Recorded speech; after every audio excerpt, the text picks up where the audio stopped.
Olá pessoal, sejam bem-vindos a esse nosso formatinho aqui alternativo de aula, né?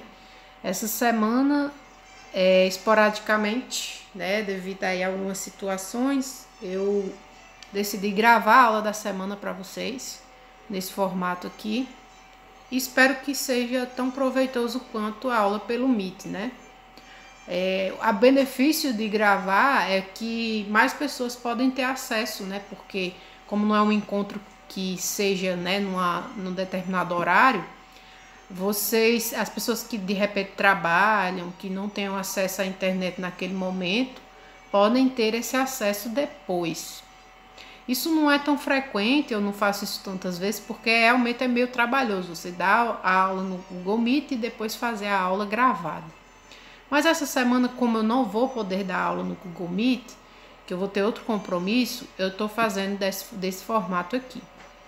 Então, qualquer dúvida ou opinião ou questão que vocês quiserem fazer, aproveite aí embaixo a área dos comentários para poder vocês interagirem, né?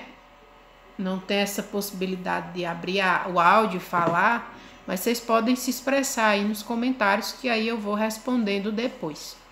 Então, nossa aula de hoje vai ser uma continuação da aula passada, em que nós falávamos sobre raça, etnicidade, e aí na aula de hoje nós vamos falar sobre migração. A relação entre raça e etnicidade, racismo, xenofobia e a questão das migrações na atualidade, né? Vamos trabalhar com essa temática hoje. Então, vamos lá. Deixa eu só diminuir aqui minha câmera. Opa! Então, vamos começar discutindo sobre a questão dos conflitos étnicos. Conflitos étnicos podem explodir em regiões onde se apresenta uma variedade de diversas etnias, né? Então, basicamente, os conflitos étnicos vão acontecer em regiões etnicamente ricas, né? Ao longo do mundo, existem diversas dessas regiões. Esse tipo de conflito pode facilmente despontar em um processo chamado limpeza étnica, que se baseia no genocídio de uma parte da população, quando uma parte majoritária, ou seja, maior, acaba matando, né, uma parcela considerada minoria étnica. A esse processo chamamos de genocídio étnico. Ao longo da história foram vários desses genocídios. Alguns dos mais famosos deles foram o que aconteceu em Ruanda, né, na África, que foi o enfrentamento entre duas etnias, né, da região, chamadas Hutus e Tutsis. Essas etnias foram meio que colocadas no mesmo território devido ao processo de separação, de territorialização do continente africano feito pelos europeus, ou seja, a influência europeia sobre o continente africano acabou gerando não apenas esse, mas vários conflitos étnicos, porque tribos ou etnias que antes estavam separadas, tinham seus próprios territórios, foram colocadas, tiveram seus territórios tomados e foram colocadas para conviver lado a lado ou muito próximas. Isso foi gerando vários tipos de conflito. E um dos mais sangrentos foi esse de Ruanda, que levou a um genocídio extremamente, uma carnificina enorme, em que os Hutus e os Tutsis estavam envolvidos, né? Existem várias séries, filmes que retratam, né, o horror que foram os dias que duraram esse conflito, né? Existia inclusive, não era uma guerra propriamente travada, foi um processo de genocídio muito bruto e muito simplista, no qual as pessoas simplesmente pegaram seus facões. Quase não existia o uso de armas, né? As pessoas usavam facões mesmo, facões de mato, de roçar mato, para matar as pessoas. Então foi algo muito assustador e muito violento, né, o que aconteceu em Ruanda. Desculpe. E aí nós temos em segundo lugar o conflito curdo-turco. A região aqui compreendida no mapa, que temos Turquia, Armênia, Irã, Iraque e Síria. Entre esses países existe uma região que é habitada por uma etnia chamada de curdos. Essa etnia, ela enfrenta historicamente muita resistência por parte desses países à sua existência dentro deles, né? Então é uma etnia muito diferenciada que ao longo da vida, assim como os judeus, né, que enfrentaram, né, não só o Holocausto, mas diversas perseguições, os curdos também têm enfrentado historicamente essas perseguições. E eles têm uma identidade muito forte, né, baseada em uma língua própria, em cultura própria. Só que o que eles pretendem é a formação de um Estado independente, o Kurdistão. Só que eles estão aí nesse território que abarca diversos outros países, e esses países eles tendem a perseguir, a matar, a exterminar grande parte da população curda. E ao longo da história, muitos conflitos, muitas guerras foram travados por eles dentro desse território. Na Europa, numa região chamada de Balcãs, né? A região balcânica da Europa, que fica na Europa Oriental, uma parte menos conhecida da Europa, nós temos o conflito da Iugoslávia, uma região que compreende, né, diversos países. Nós temos ali a Sérvia, temos a Bósnia e Herzegovina, Croácia, Eslovênia, vários países que estão ali próximos e que durante as décadas de 80 e 90, depois do final da União Soviética, esses países passaram a travar diversas guerras étnicas, nas quais, né, uma parcela grande da população formada pelo povo sérvio passou a caçar, né, passou a exterminar algumas das etnias que existiam na região, né? Porque a ideia era a formação de um Estado sérvio de raça pura, né? Então os sérvios passaram a se enxergar como um povo superior aos povos que habitavam ali a região. Entre esses povos perseguidos e criminalizados estavam os bósnios, as pessoas de origem bósnia, e as pessoas de origem albanesa, que também é uma etnia dessa região. E aí, ao longo da década de 90, até chegar ao ano 2000, foram travados, assim, diversas guerras civis, nas quais foram feitos verdadeiros crimes contra a humanidade, né? Muita chacina, muito genocídio foi cometido em nome de uma pureza étnica que não existia na região, né? A região sempre foi marcada por essa pluralidade étnica, mas os sérvios buscaram, através de um processo de violência extrema, exterminar as outras etnias da região. Então, só para vocês verem que a ideia de confrontos étnicos, ela não está sujeita apenas em regiões como o Oriente Médio, África, América.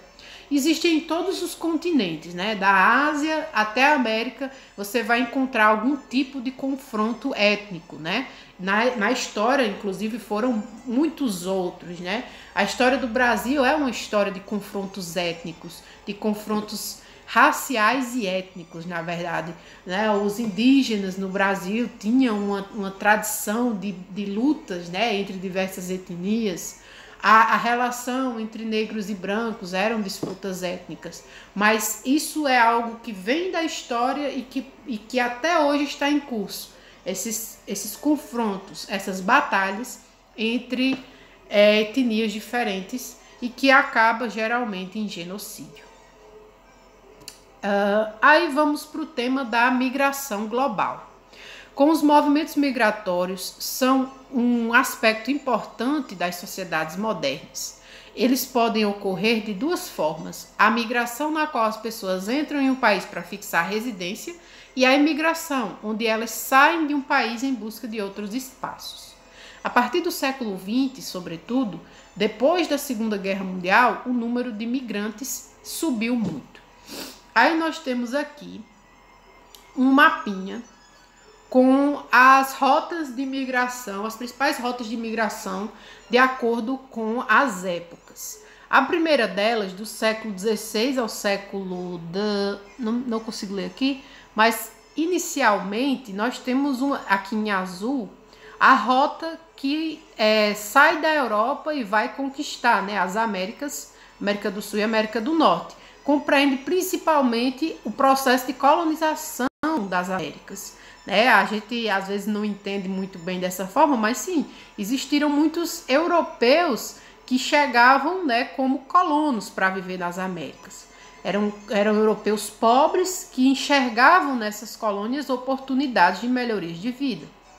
Depois, durante o século XVIII e XIX, nós temos aqui em marrom a saída dos europeus da África para a América do Norte e América do Sul. Na verdade, aqui a gente não pode falar tanto de um processo de migração, mas uma saída forçada através da escravidão que levou os habitantes da África para as Américas. Mas foi um grande processo de saída, né, de pessoas de um lugar para outro. Já em verde, nós temos os processos de migração das décadas de 30 até 1939 do século XX. Aí você tem novamente os europeus indo para a América, indo para a América do Sul, indo para a Austrália, saindo para a Ásia também, né? Então temos um fluxo muito grande de europeus saindo da Europa novamente. Novamente, europeus pobres que estavam em busca de melhores oportunidades de vida. E por fim, em vermelho, nós temos as correntes migratórias depois de 1945, depois da Segunda Guerra Mundial. Aí vocês veem uma coisa interessante. Grande parte desse processo de migração se dá da África para a Europa e dos países do Oriente Médio e do Norte da África para a Europa.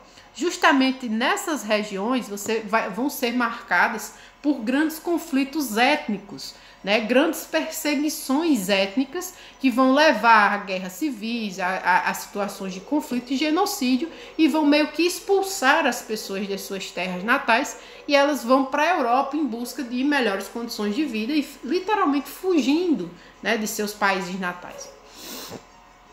E aí então, migração global, os fatores, né, o que é que influencia a migração global?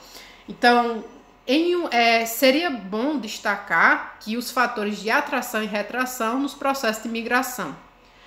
Então, os fatores de atração nesse processo são a economia estável, as melhores condições de vida e baixa densidade populacional. Nesse sentido, acontece muito com países da Europa e os próprios Estados Unidos são países que atraem muitos imigrantes devido a serem países em boas condições de vida. Já fatores de retração são as guerras, né? O que faz as pessoas saírem dos países normalmente são guerras, crises econômicas e baixa qualidade de vida. E aí, questões migratórias na atualidade. A questão da migração no momento atual tem oferecido grandes desafios, tanto para os que migram quanto para os países que recebem os imigrantes. Em países como os Estados Unidos, nações da Europa, o processo de migração tem sido conflituoso. Essas nações praticamente estão fechando suas fronteiras para as levas de imigrantes que vêm da América Latina e do Oriente Médio. Dentro desses países é crescente o número de pessoas que olham os imigrantes de forma negativa. Aí entra a questão tanto do preconceito racial quanto do preconceito de etnia, né? A ideia de que as pessoas nesses países, né, os norte-americanos e os europeus, passam a enxergar cada vez mais nos imigrantes uma fonte de perigo, né? E aí surge o sentimento da xenofobia.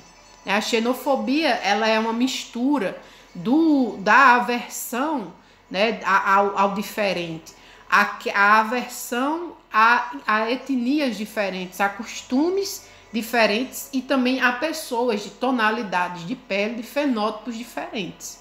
Então, a origem do pensamento da xenofobia começa pelo racismo, uma ideia que julga as pessoas apenas por sua cor de pele, seu estilo de cabelo, né? E vai depois se estabelecer também num preconceito contra toda a cultura de um povo. Então, como os americanos enxergam os árabes, como os europeus enxergam os africanos, os indianos, os árabes que vão para essas localidades imigrando, tem muito a ver com esse preconceito racial e o preconceito étnico que surge, né, que é um preconceito histórico dentro dessas sociedades. A sociedade europeia, a sociedade norte-americana são sociedades muito construídas com base nesse tipo de pensamento, um pensamento racista e um pensamento xenofóbico. Então chegamos para a questão da xenofobia, né? Um dos maiores problemas com relação à migração na atualidade são as questões de xenofobia. Em muitos casos, os imigrantes são vistos como invasores que vão roubar os empregos e ainda por cima como criminosos ou até terroristas em potencial. Isso aqui no caso das populações vindas do Oriente Médio, devido a todo o contexto, né, causado pelos ataques terroristas, né, a movimentos como a Al-Qaeda, né, o ataque terrorista de 2001, gerou todo um aspecto de xenofobia em torno das populações árabes. O problema é que esse tipo de atitude acaba permitindo o sofrimento de um grande número de pessoas, como é o caso dos refugiados das guerras da Palestina, Síria, do Estado Islâmico. Né? São pessoas que muitas vezes, né, são famílias, são crianças, são pessoas que já estão fugindo de uma situação de opressão e que acabam aí encontrando ainda mais opressão e ainda mais sofrimento ao imigrarem. Deixa eu ligar minha câmera de novo. Então, aqui, essa foto que foi tirada em 2015, nós temos o caso do menino, né, da criança, Alan Kurdi, de 3 anos, né, que morreu quando sua família fugia da Síria no auge dos conflitos entre o Estado Islâmico e o exército dos curdos. Então, os curdos estavam combatendo, estavam lutando contra o Estado Islâmico, né, que é uma associação terrorista, extremamente violenta, extremamente agressiva, né, que tem dominado o Oriente Médio. É um tipo de associação ainda mais radical do que as associações terroristas que já existiam na região. E essa criança, essa família, eles estavam fugindo pelo mar Egeu. Eles estavam tentando chegar à costa da Grécia. E nesse transcurso, o menino caiu no mar, se afogou e morreu. E nessa foto que marcou, né, que ficou muito marcante no contexto, nós temos, né, o corpo dele, né, morto na praia. E isso ficou registrado como um exemplo, né, uma amostra da situação desses imigrantes, desses refugiados. Né, pessoas que estão escapando de uma violência extrema, né, se arriscando mortalmente nesse trajeto e que ao chegar nesses países já ainda enfrentam toda uma série de situações, de julgamentos, preconceitos e xenofobia para poder tentar restabelecer suas vidas. Então, essa criança, ela se tornou um símbolo dessa situação de desespero. Então, esse menino que morreu afogado viralizou nas redes sociais em 2015. Junto com ele, morreram mais outras 9 pessoas, né, que viajavam em um bote precário, saíram lá da Síria e tentaram, né, de todas as formas fugir daquele conflito. Então, aqui essa charge, ela representa bem a situação, né? São, de um lado, uma família árabe, né? O pai, o filho e a mãe. De um lado, eles têm a faca do Estado Islâmico, né? E do outro, a mão impedindo, né? A mão da União Europeia impedindo a entrada deles. Então, basicamente, a situação atual, já há vários anos, né, que tem acontecido, é uma situação em que essas famílias elas ficam no fogo cruzado. De um lado o Estado Islâmico, do outro a União Europeia, que inicialmente era muito mais aberta, né, à entrada desses imigrantes, mas com o passar do tempo e ataques terroristas sendo cometidos dentro da Europa, esses imigrantes foram cada vez mais sendo tratados como uma ameaça dentro dos países. E os países foram se tornando cada vez mais intolerantes à existência desses imigrantes na Europa. Então, basicamente, é isso que nós temos para hoje. Bem curtinha a aula, né? Então, vamos ter a atividade da semana. Não se esqueçam de preencher o formulário de presença que vai estar nos comentários e na descrição do vídeo e responder a atividade da semana que vai estar disponível no Google Forms, no Google Classroom, na sexta-feira, né? No caso, amanhã. Então, era isso, pessoal. A aula de hoje bem curtinha. E eu espero ver vocês na próxima semana. E lembrar, né, que uma atitude, né, a iniciativa da escola de sábado, de produzir, né, uma aula no sábado para vocês, seria uma roda de conversas, né, para discutir temas aí interessantes da atualidade. E eu gostaria que vocês participassem, seria muito importante, principalmente vocês do terceiro ano, participarem muito dessas atitudes, assim, dessas atividades extras para vocês concluírem o ano letivo de vocês de uma forma bem tranquila. Então, eu espero que vocês possam participar no sábado pela manhã, se eu não me engano, será no sábado pela manhã. E nos vemos na próxima semana. Até a próxima e valeu!